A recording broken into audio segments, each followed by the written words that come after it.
Hi guys, good morning and good evening. I hope you're able to hear me. Can anyone please confirm?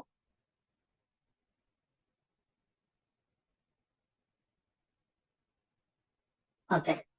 So in the last session, we talked about SAD type 1 implementation. Okay, so let me go for the same data factory. I'm just going to open it. I didn't delete the data factory, I just kept it as it is. Let's launch the data factory studio.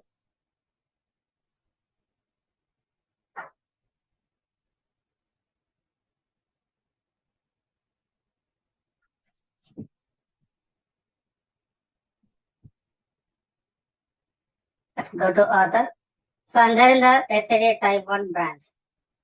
Okay, so why we need to go for this? Why we need to create a branches? Okay, so that I wanted to take it through.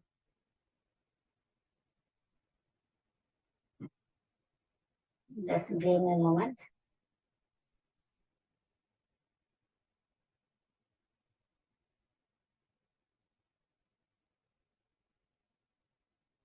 I'll take the note from the previous batch.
Just give me 1 minute.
Okay, I got it. So now I hope you're able to see my screen. I just took the note from another batch. Okay, so code repository. So we have seen how we can integrate your data factory with code repository. The code repository we have used here is we have used Azure DevOps. Okay, so there is a GitHub and Azure DevOps Git also we have it. So in real time, mostly we are going to use Azure DevOps GitHub, we are going to use it. Okay, so why we are going to use this? It is used to store, this code repository is used to store the code. It is used to collaborate the code across the team. Okay, so all like as a team we can work Okay, so that is what I'm saying here. It is used to store the code, and we can collaborating in the centralized location. This particular location, everyone can take the code from here. So you will be having a branch. Okay, so this is the main branch. Okay, we have seen, right? We will be having a main branch. Okay, so that main branch is the collaboration branch in our case. Okay, so what happens is developer 1 is going to start working on it. Let's say developer 1 is working SAD type 1 implementation, and developer 2 is going to work something else, or developer 3 is going to work something else. Okay, so very starting, you will not have anything if it is already existed project. If developer 1 is going to work something, then he has to take the code from the main branch. He has to take the code from the main branch because the developer is going to have a working branch. So on what basis they are going to create a branch? Basically on how exactly we are creating a branches based on the Jira card number or based on the ADO card number. We are creating a branch. Okay, so you can feel that. Okay, when you get a requirement, you're not going to get a requirement through the mails. Okay, even if it is coming through the mail, you have to log it in the Jira, or you have to log it to the ADO if you're using a ADO DevOps board. Okay, so it all depends. If you have an ADO board, then you have to log those details in the ADO board, or if you're using the Jira. Okay, so these two will be used for handling the work items. Okay, maybe if you're not aware of it, you just have a look on YouTube. What is the purpose of this Jira or ADO board? You can get to know. Okay, so the work items will be assigned from here. And if I'll take you through as part of the real-time project. I'm going to take you through how we can create a board. But in real time, we are not going to create any board. We are not going to handle the board. Okay, so whatever the task is assigned to you, that is going to work and you're going to close it. Or you can make a comment for the card that I'll show you at the time of project. So developer 1 is going to work something, and developer 1 will create a branch by taking the code from the dev branch. Okay, so in this particular case, dev branch is the basically in real time what we are doing is on top of this dev we have a master branch. Okay, so they have not given directly access to the dev. Instead of giving the access to the dev, they have another branch as a collaboration branch. The collaboration branch here is the dev. So from the dev, someone is going to take the code into the master. Okay, so from the master, it will go to the higher environment. So forget about all those things. Basically, we are not going to handle those things in reality. Our activities, how we can create our working branch. So that means here if you take developer 1 will create a branch by taking the code from the dev and name that branch as, I'm just taking as ADC 530, something like that. You just imagine this is the card number. Okay, so this is the card number, just imagine. In the same way, developer 2 also is going to create a one branch by taking the code from the same dev and named it as AD 531. Okay, so something like that we can have it. Okay, so why we need to give a card number is if at all if some changes are happened, if they wanted to see what kind of changes are done for that particular branch, then they can directly go and open the card and they can see the requirement. Okay, so for tracking purpose, we always recommend to have a branch by adding the card numbers. Okay, so that is the recommended.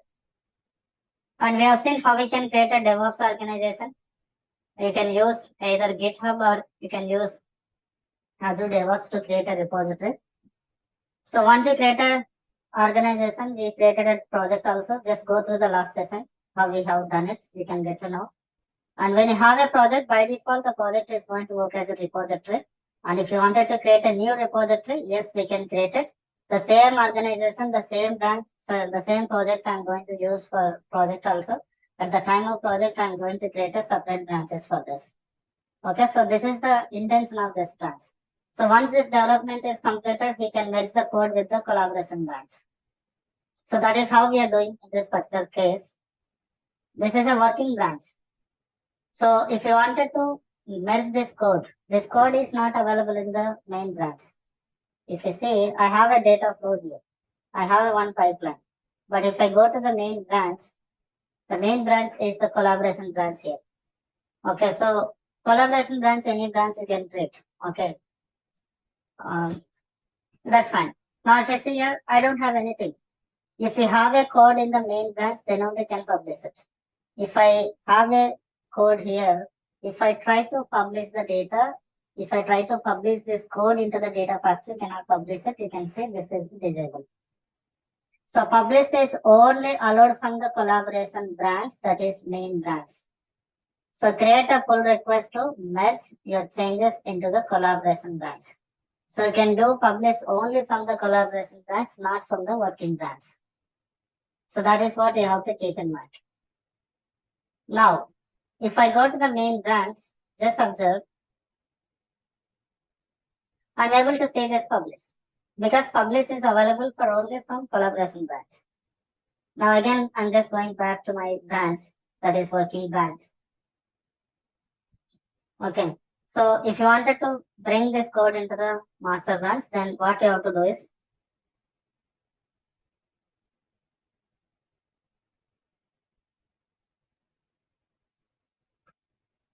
we cannot publish code to ADF live mode from working branch. So to publish the code, make sure to publish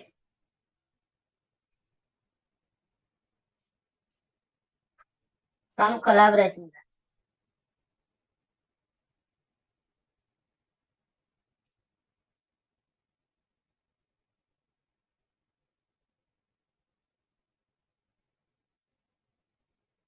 So in this particular cases, master branch is the collaboration branch. Now how can I get a code from the working branch to collaboration branch? Code from working branch to collaboration branch. So this may be the question also. Okay, this is very important for us. So our job is to bring the code to the main branch. Our job is not to bring from main branch to a higher environment or different environment. So for that, we will be having different teams. Okay, so different teams will take care about it. Okay, so we have a DevOps team, and DevOps team used to take care about all those things. Now here, to bring or to merge,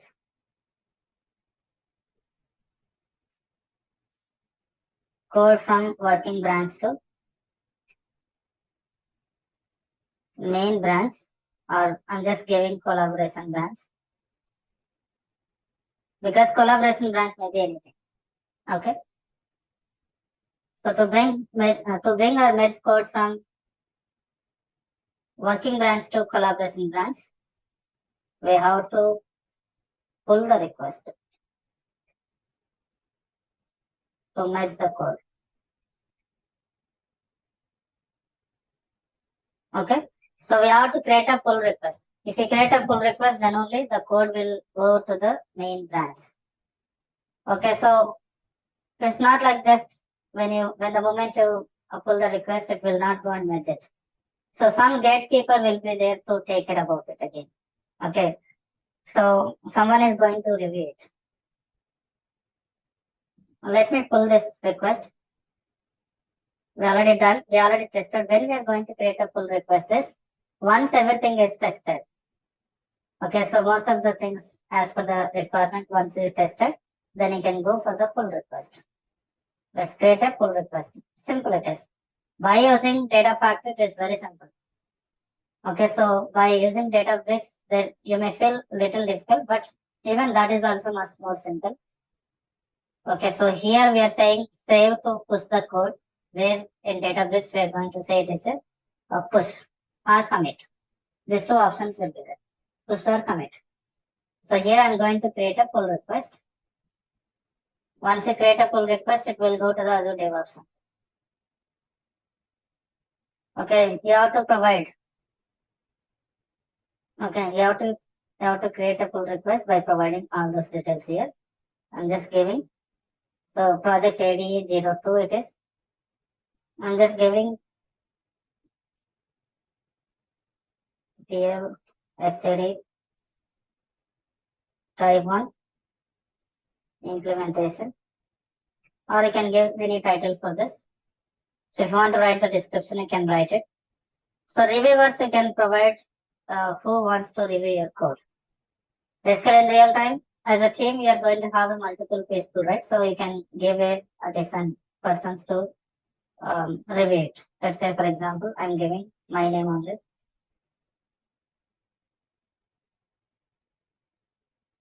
Okay, so whatever the email IDs are there for review, you are going to give it. So working items here. Okay, work item by ID, if you have a work item or link, this is what it is. Okay, when you, if you don't have a card number, then they don't approve it. Okay, so it will, that code is not going to match with the collaboration branch. So here I'm not having anything. I'm just leaving as it is the default. Just leave it. I just wanted to create it. Now pull request is done, and I'm just going to say, so the appropriate person is going to review it. No review. Basically this is an optional because okay, now since I'm the only one person here, so I don't need to go for that. I'm just going to do it complete directly. You can see my branch is there here. You have done the some development. It is going to join with the main branch. Okay, just leave it as it is, everything default. Let's complete the merge. Because I'm the only owner of this repository, so approval is not required. Let's merge it.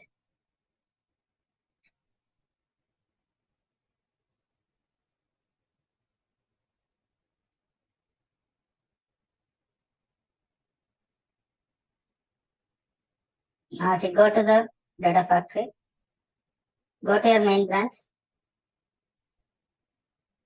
The main branch is having the code now. So previously, before creating a pull request, we were not having this.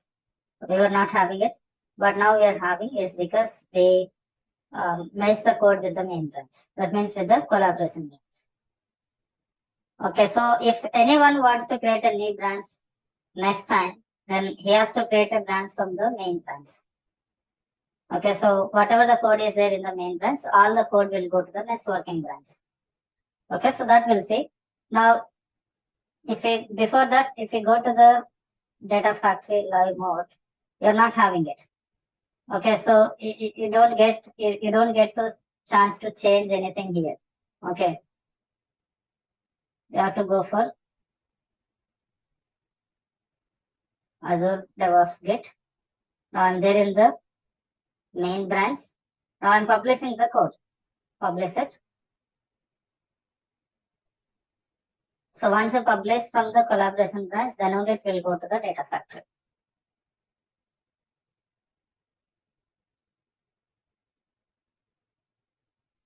Now, if you move to the live mode, switch to live, then you can see the code here also. Okay.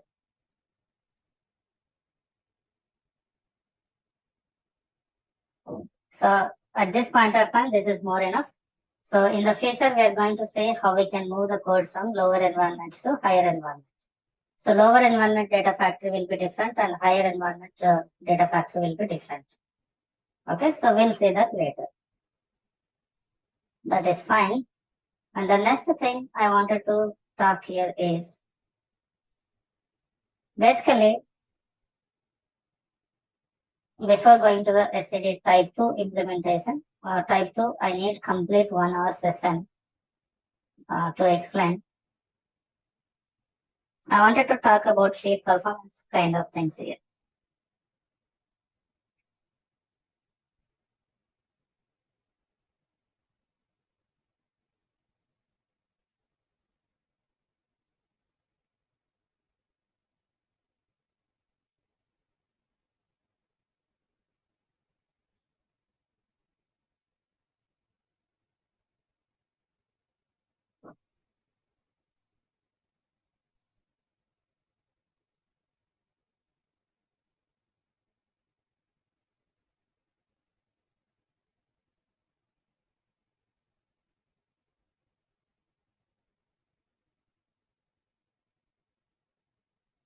Okay, so basically when we are going to get this kind of problem is when you use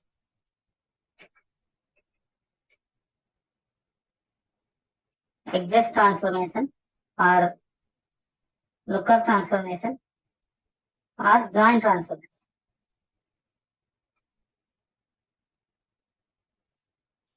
You can use the following options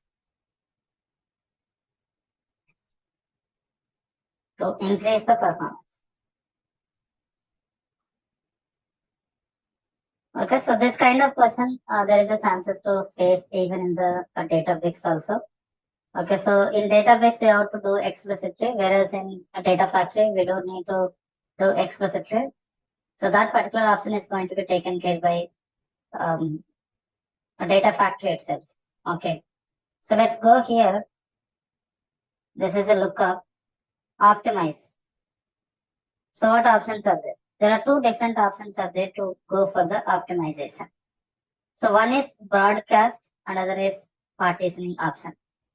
One is broadcast, another is partitioning option. So we don't need to write any code or anything like a Databricks or somewhere else. Here we are just going to choose options, but we need to care about when we need to choose these particular options. So by default, your Data Factory is going to taking care about the broadcast. First, let me talk about the broadcast first. Okay, so there are, okay, already written. Broadcast is one option. And what is that? Next is partition option. Partitioning. So these two options are there. Broadcast.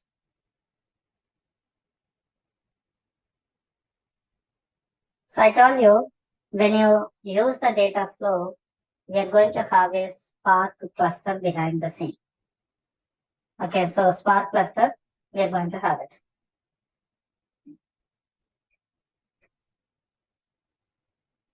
Let me take out this. Okay, so you will be having a cluster, right? Let's say, for example, I wanted to, when we can go for this lookup transformation or exist transformation or join transformation is, exist is simple. Okay, so I'll show you how exactly it will be there. Lookup we already seen and join also we already seen. Exist also same, more or less same kind of options we're going to have it. Okay. So what happens when you use this particular transformations is, definitely two tables are going to participate. When you use the lookup transformation or when you use the exist transformation or join transformation, 100% there will be two tables to go for these transformations. So when you have a two tables, then definitely the data is, let's say for example, I have a transaction data.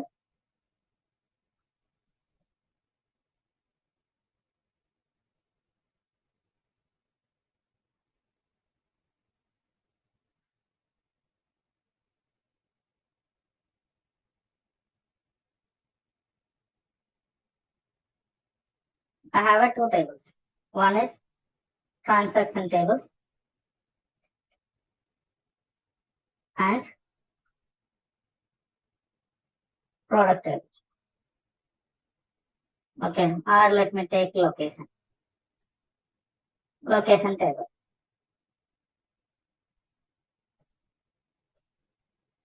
Okay, so this is one table I'm having. This is another table I'm having. So two tables are going to join the data, right? Okay, so on what basis the partitioning is going to happen? Basically, Data Factory or Databricks, whatever it is. So it depends on the storage of the system. The partitioning, the number of partitions will be decided mostly. Okay. So let's say, for example, you store the data in a ADLS. We store the data in the block wise, right? How many number of blocks will be there? That many number of partitions are going to be created.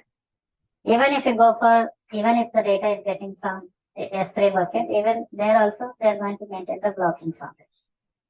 Okay, so if you take a HDFS also stores the data. HDFS also stores the data in the blocks wise. So when you upload the file, we already talked very starting. When you upload the file will be divided into multiple blocks, and blocks are going to be saved across the nodes. The blocks will be distributed across the nodes. So one set of file is never going to store at one place. Okay, so it is going to be distributed across the different nodes. Okay, so like this, you just imagine what happens is, I have a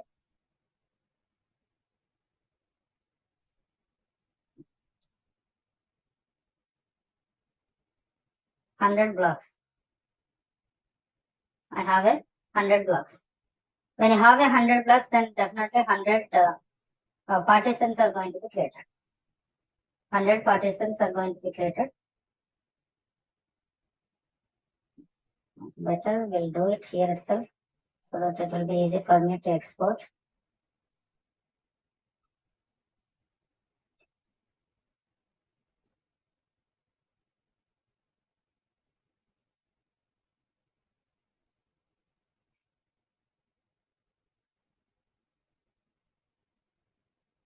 Partition 1, partition 2, partition 3, partition 4, something like this. It is going to create too many partitions.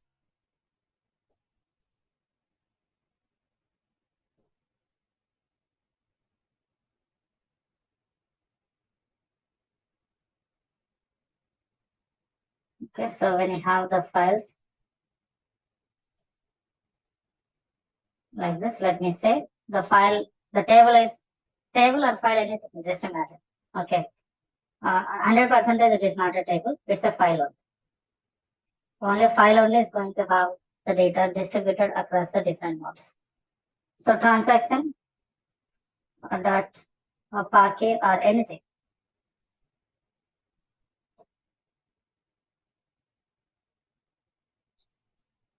And then location dot Parquet.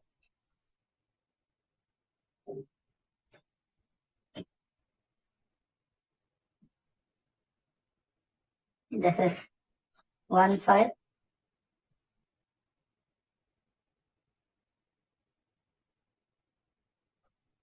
This is another file. Okay. So what happens is when you start running a data flow, when you start running the data flow or pipeline, so this data is going to be divided into multiple blocks, right? Already in the data source, it was already divided.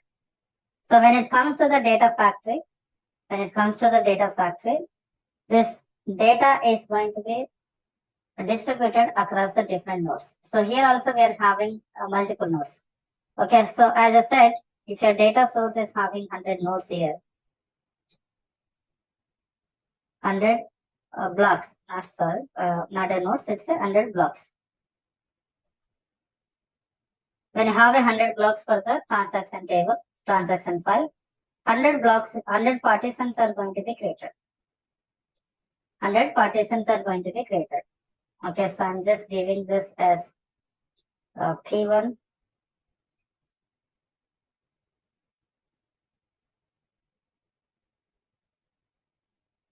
Oh my God.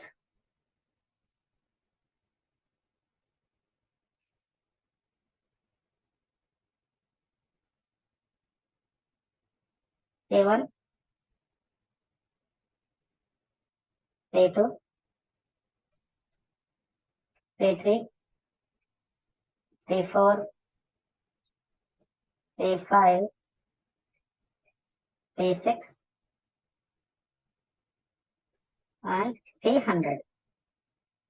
100 partitions are created. Okay, so your data was distributed across the different partitions. So that is fine. Okay, so here some size of the data, here some size of the data, here some size of the data, like that it will go for this for parallel processing. Okay, so each partition will be there in a different nodes. If you have 100 nodes, then 100 compute powers will be there here. So just imagine, even sometimes, even if you have a less compute, you will be having that many partitions. So it all depends on the size and the availability of the resources is going to be taken care. So now this location Look, this one also is important, right? I'm just taking this one.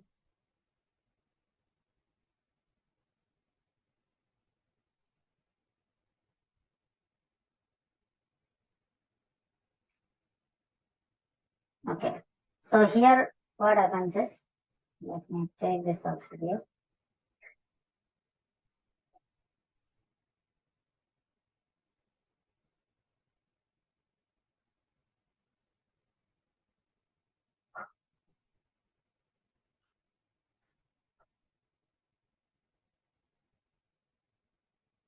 So here I have only one block.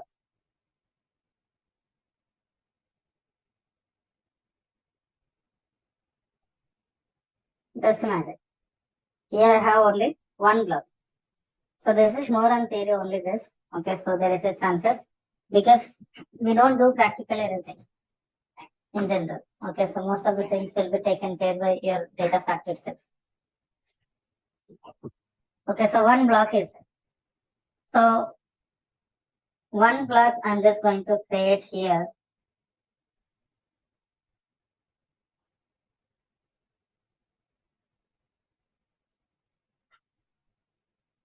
This is P101. Partition 101. So total how many partitions are there? The number of blocks in the data source is equivalent to number of partitions in your data factory. Okay, so 101 blocks are there in my data source for these two files and 101 partitions were created. Now, I have a if I wanted to join these two tables, location details are there here and transaction details are here. So this transaction data has to get from the location to have the location in the transaction table. Okay, so even you can take employee and department table also. Okay, so employee table is having employee details. We already seen how we can join those two tables, right? So here what happens is this partition data has to go to this particular area and has to get the location details and then it has to give the output. And again, this partition also has to come to here. So partition is not going to have a one record. You'll be having thousands of records also, right? So thousands and even millions of records also sometimes you may have it. It all depends.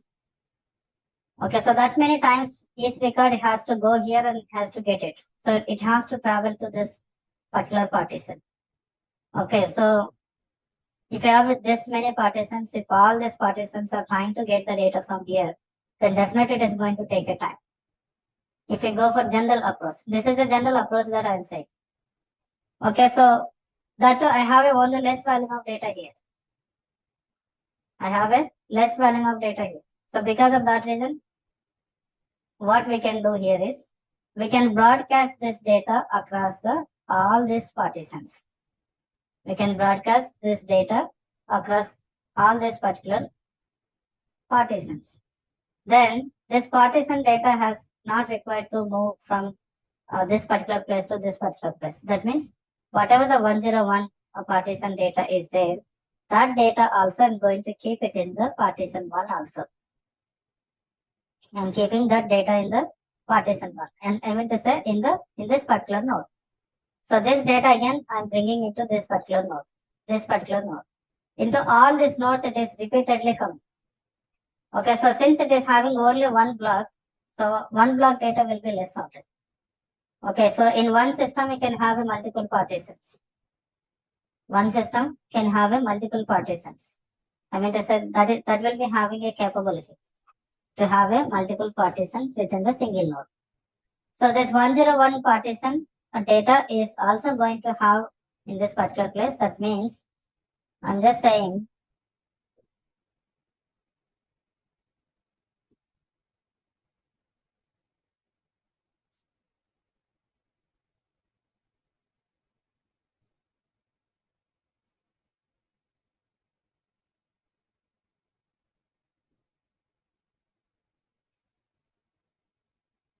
one zero one is available here. 101 is available here also. Just try to understand the theory. Practically it is just one click away.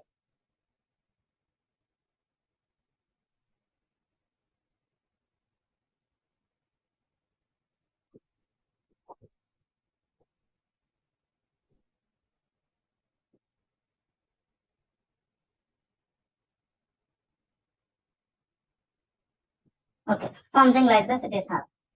So when the partition 101 is broadcasted, then definitely we don't need to travel from one node to another node. So there will be less network latency, right? Okay, so we don't have any network issues. If we travel from one node to another node, then definitely there is a network issue. So since we are having less volume of data, you can broadcast this particular data into each and every partition. Okay, so all these partitions will be there within the RAM only. Okay, so the join is going to be faster if you can do it within the same place. It is going to join the data. So it will not go to this particular place. So like this, we are going to have it. Okay, so if you wanted to broadcast, if you wanted to apply this kind of broadcasting, then we have an option here, auto broadcast. So now the question is, who will take care about this? How do you know this table need to go for broadcast or this table need to go for broadcast? So which one has to take care? If we give a chance to their data factory, so from by default, data factory is going to take care about to broadcast the table, or which partition or which table we need to broadcast. Data factory can identify, can understand that. So what happens is, whatever the file is having less volume of the data, or whatever the stream is having less volume of the data, that stream is going to be broadcasted. Okay, so that will be taken care by your data factory itself. You don't need to worry about it. You don't need to do explicitly to broadcast it. So automatically broadcast will be applicable when you go for those three transformations. Okay, so auto means it is going to take care about it. So the data flow engine will automatically decide when to broadcast. Okay, so when to broadcast, it is going to decide. You don't need to worry about it when you go for the auto. Okay, let me give the points here.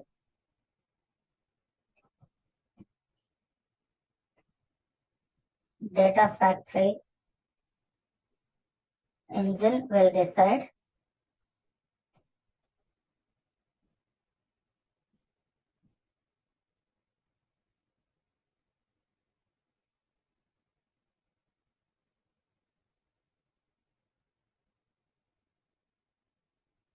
give a moment. Data factory will decide when to go for broadcast.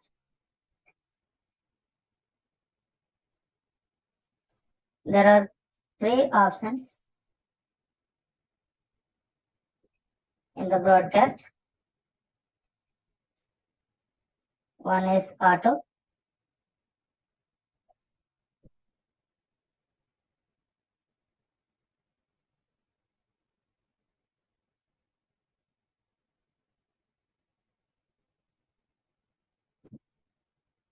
Basically, this node will be stored in the cloud. So sometimes it will be troubling us. Auto, fixed, and off, I guess. Yes. So these three options are there.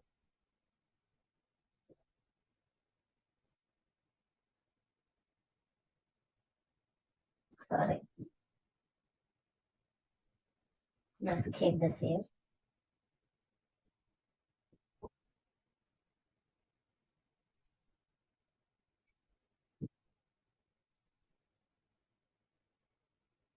God.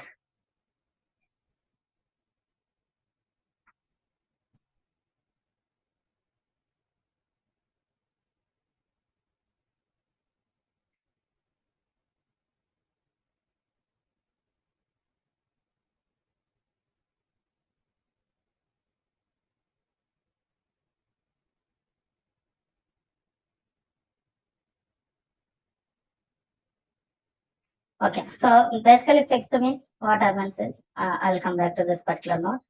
So when you go for fixed, you're going to decide which table you wanted to broadcast it.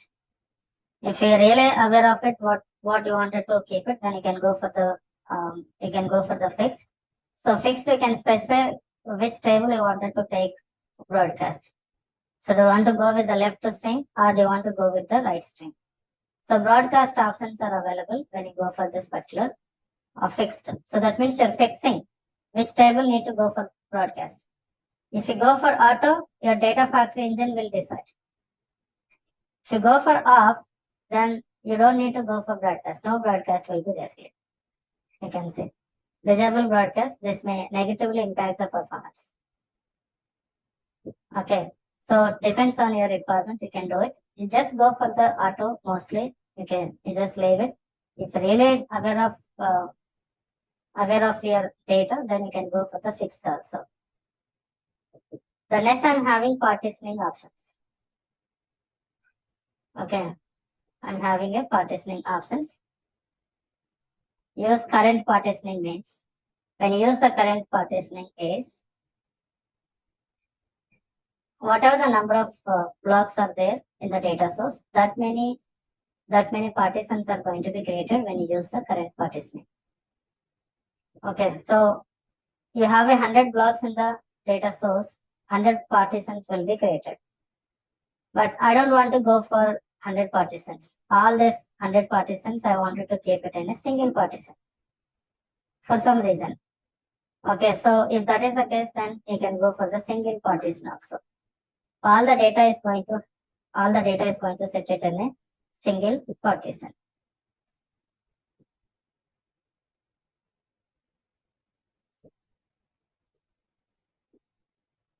If you remember, when you use this aggregate transformation, so it is going to give the different number of partitions. By default, I think it is going to create 200 or some number of partitions is going to be created.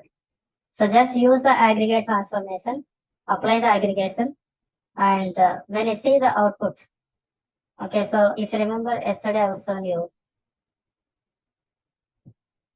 in the output, here it is not having. So in the output, it is going to show us how many number of partitions will be there. Okay, because I have already run this one, I don't want to run it. So in the yesterday type implementation, I'll show you how exactly it is going to have it partitions. Okay, so let's come back to here. So I can bring that into the single partition. Or if you wanted to set number of partitions, from your side, then you can go for set partitioning. So when you go for set partitioning, we have a different varieties of the partitionings here. Okay, so it will take some time to explain theoretically also. Okay, so only one point I will cover it here. Okay, so when you go for set partitioning, you can decide which partition you wanted to go. So by default, you will be having round robin partitioning. Okay, so how round robin is going to work, I'll give explanation. It will take a different session. I'll take you through this. Hash partitioning, dynamic range, fixed range, and key partitionings. So this is very simple. Everyone here also we are not going to do anything practical. Okay, we are just going to select the partition. Okay, so they made it much more easier for us in the data factory. If you go for other places, you have to do it from our side. Everything we need to set it. So you can control the number of partitions also here. If you wanted to go with the 10 partitions, then you can keep the 10 partitions here. So in current partitioning, you don't have any control. Depends on the number of nodes are coming from, number of blocks are coming from the source. That many partitions are going to be created if you go for current partitioning. If you go for single partition, there will be only one partition. And here we have a number of partitions. Control we have it. Okay, so if you want to decrease the number of partitions, yes, you can decrease the number of partitions from here. So that feasibility we are having here. So you can see a simple distribution of the data across the partitions equally. Use this partitioning when you do not have a good key candidate for the partitioning. So if you have 100 rows, just imagine if you have 100 rows is going to be distributed across the different partitions. Evenly it is going to be distributed. I need to have some set of data. Okay, so I'll take you through this partitioning, how exactly it is going to work. But at least if we have this naming standard, by using the partitioning, we can also improve the performance. So we have to take right partitioning. Okay, so if you are not having a key to make a partition, basically people used to do the partitioning depends on the key. Okay, so let's say department name wise or department number wise or location wise or year wise. Okay, so year wise partitioning, quarter wise partitioning. Okay, so it depends like this, you can do partitioning, but we don't go for basically round robin in general. But if you go for the fixed partitioning, this is the by default you're going to have a round robin partitioning. So if you're not aware of how we can set up all those things, just leave it to Data Factory itself. So Data Factory itself is going to take care about it.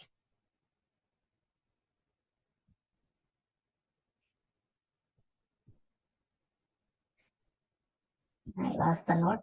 Give a moment. Let me resign this note.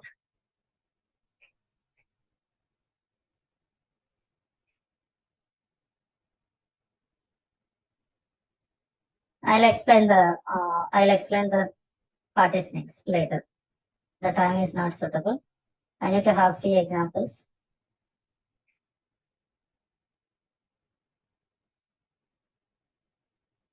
It is my note.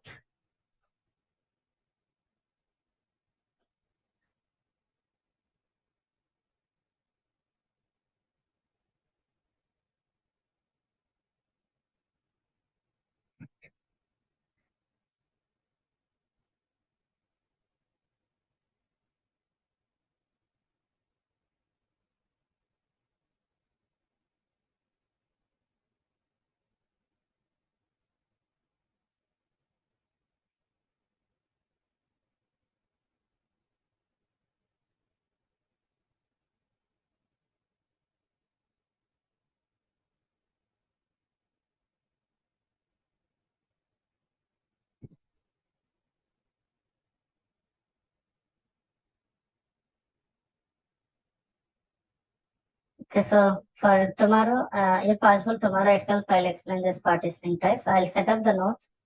Okay, so that will help us because for designing this, it will take some time.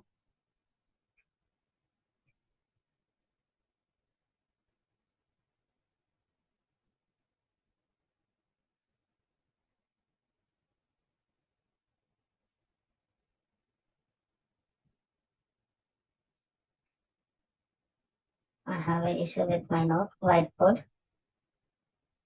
Okay, so that is fine. I wanted to stop here only.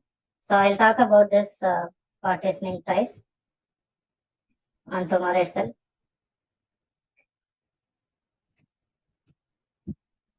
We have a round robin and we have a hash key, fixed and key partitionings. Okay, so this many number of partitions we are having. If you go for this, dynamic range also is there as fixed range.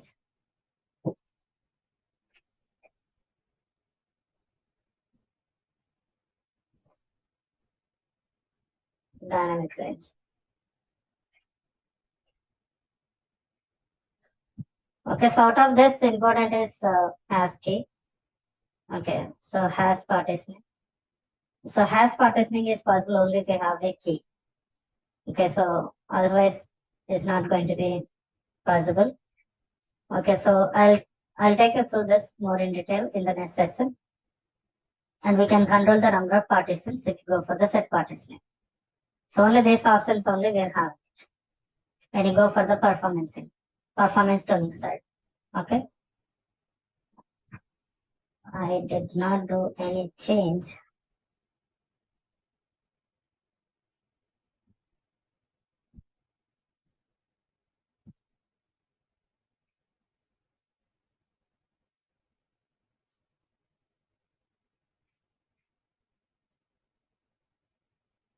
Okay, so I'll create one new branch and then I'll stop the session. I'll take a question from your side if you have.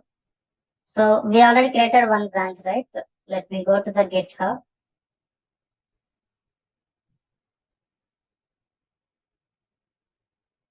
Now this last time working branch was messed with the main branch. So it is not available. If you say SAD type 1 branch is not available. Now I wanted to go for creating a new branch here. Let's create a new branch. So when you create a branch, always recommended to create a branch based on the main branch. Now I'm going to say SCD underscore type underscore 2. SCD underscore type underscore 2. I'm taking this branch. Let's create it.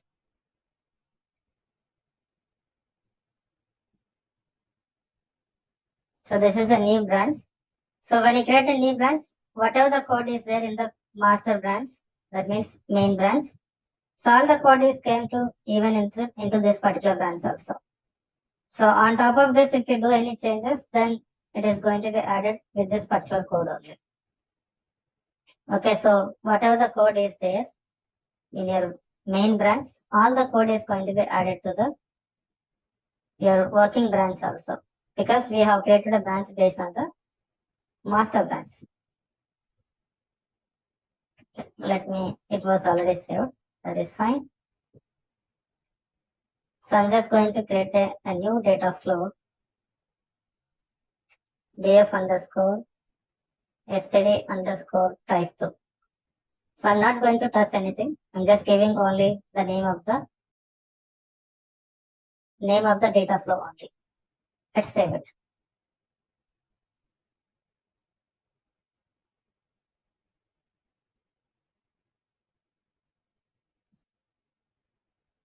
Okay, so let me take a questions if you have a questions.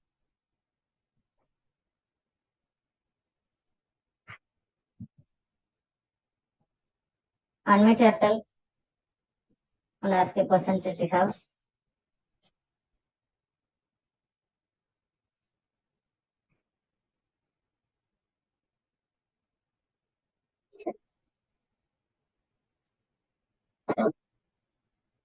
Yes, tell me.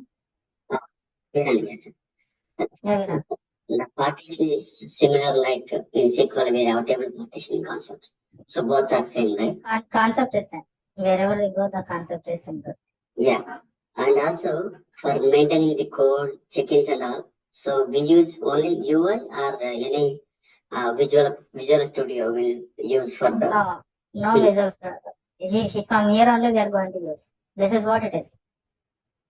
Okay, so... Okay, basically in MS Web we'll be having Visual Studio to do the check-in, check-out. Okay, so here we have a pull request. Okay. Okay, so approach is different. Okay, so suppose in the .NET developers, they used to do the check code merging and all using the UI. That is what I'm asking this question.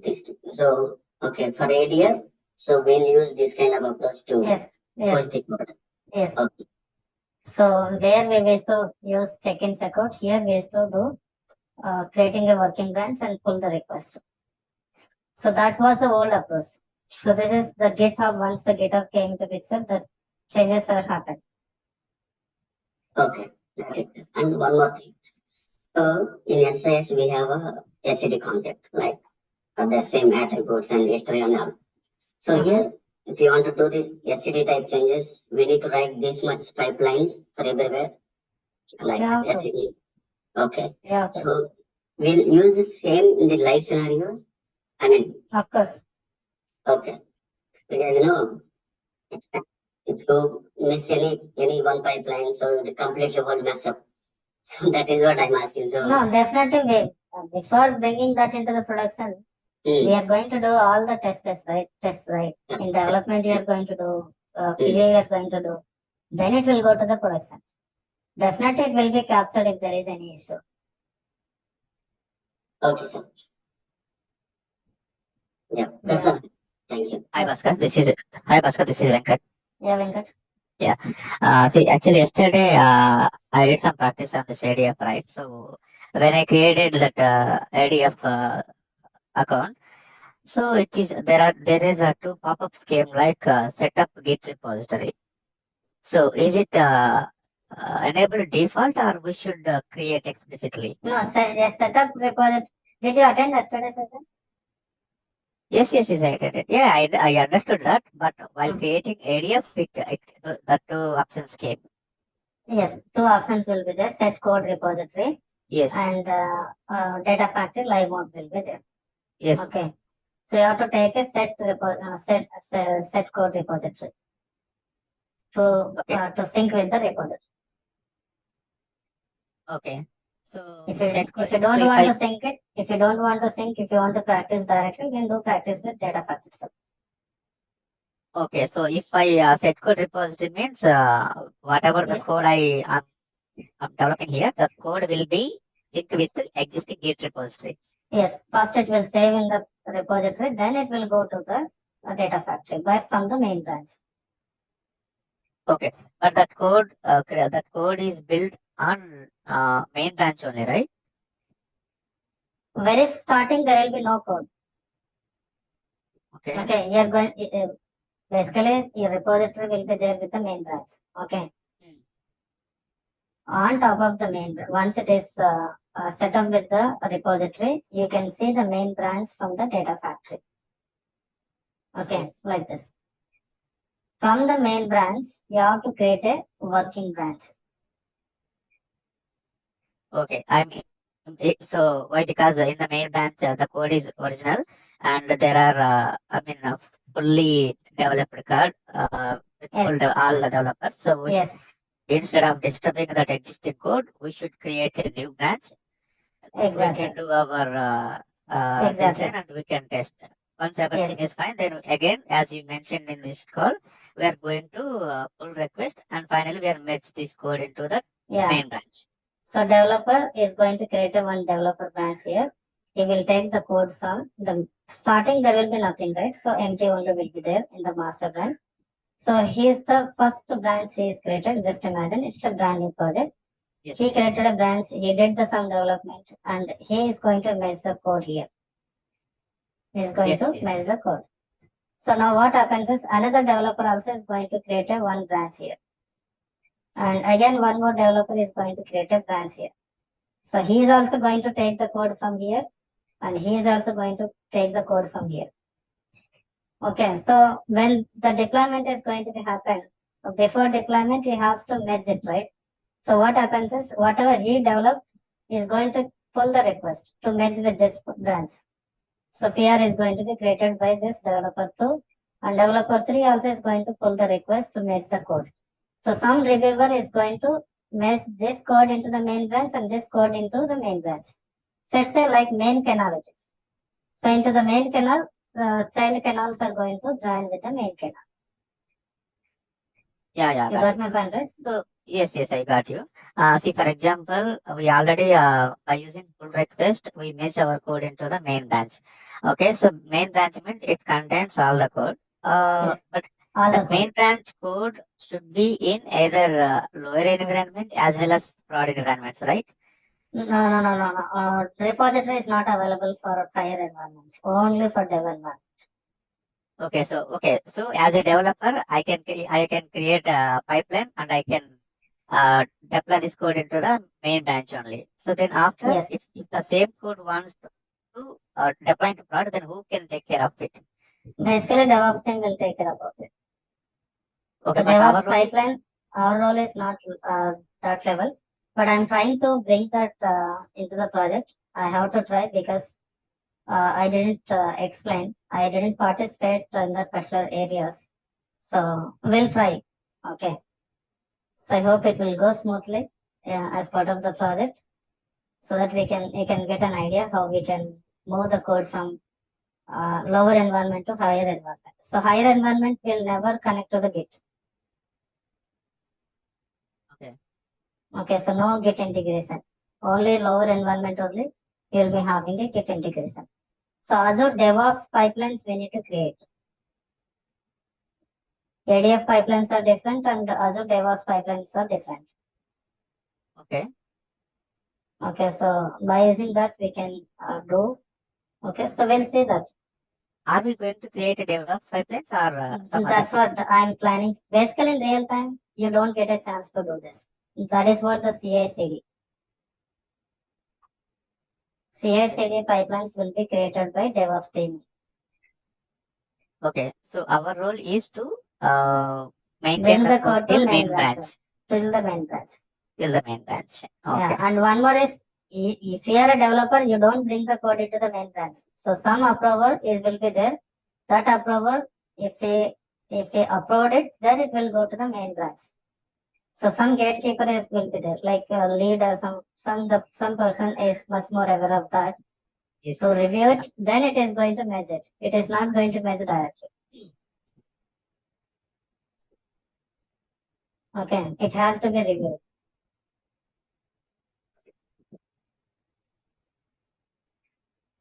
Okay. Yeah, got you, Bhaskar.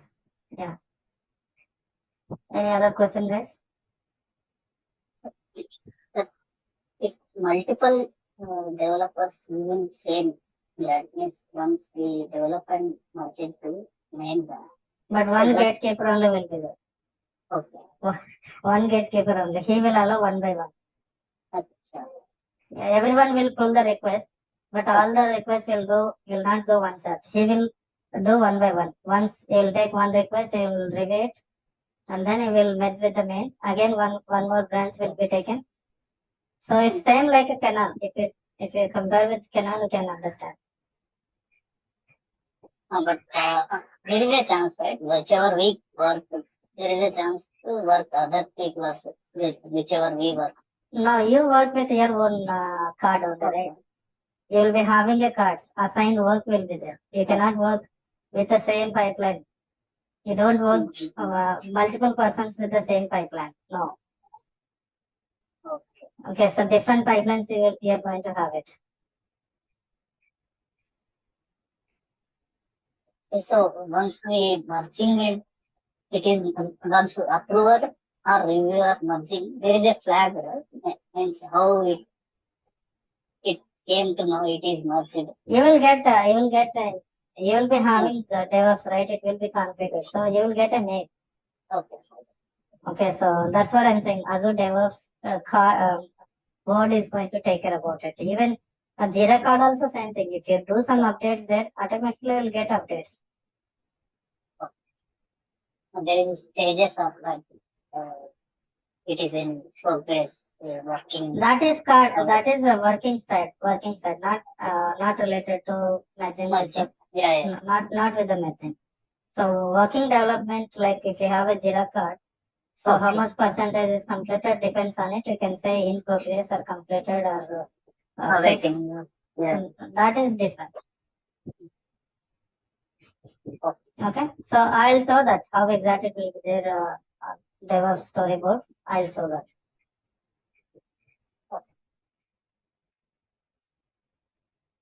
Okay. Okay, then I'm stopping here. We'll see you tomorrow. Viren, any question? Yeah, I have one question. You mentioned that, higher environment, we are not going to take care of this code checking and all. Suppose, let's say I have three environments, sir, like dev, QA, and production. Okay. So, suppose I'm a developer, I written some kind of SAD and push the code to QA. So there, How, I mean, in the who will push the code to QA? You? in the dev environment, I only created one SAD type one, and I created PR and send it to my TL. So you approved and same, it matched to dev only, same environment. Okay. Okay. Once that is tested and everything looks good, so then again, same process, like what are the pipeline that we created in dev, the same pipeline will move to the QA, or only data will move to the QA. Only the code, only no data. Only code. Okay, same SAD type 1 package. I mean, Yes. Yes. okay, from QA to again production. Again, some gatekeepers will be there. Okay, so it will never directly go. Many people will be there. And also Okay. pipelines will move. Even to run this, like, you will be scheduled, Azure DevOps pipelines will be there. Okay. Mm. So Azure DevOps pipelines, even if it is running, approval is required while it is running. Okay, so some persons, different levels will be there. It will never go directly to the production. Right. I mean, so development only will make code signal and all. Yes, So yes. later QA and Yes, production. even if any QA is failed, that will back to your dev. I mean to say development team. Again, it is going to be changed. So then it will go for the deployment Okay, sir. to the higher end one. Yeah. Okay. Thank you. So they will take it. Basically, we are not going to participate on it. Okay, so but you need to have an idea how exactly they are doing this CI/CD. Okay, sir. Got it. Sure. Okay. Okay, then we'll see you tomorrow. Thank you.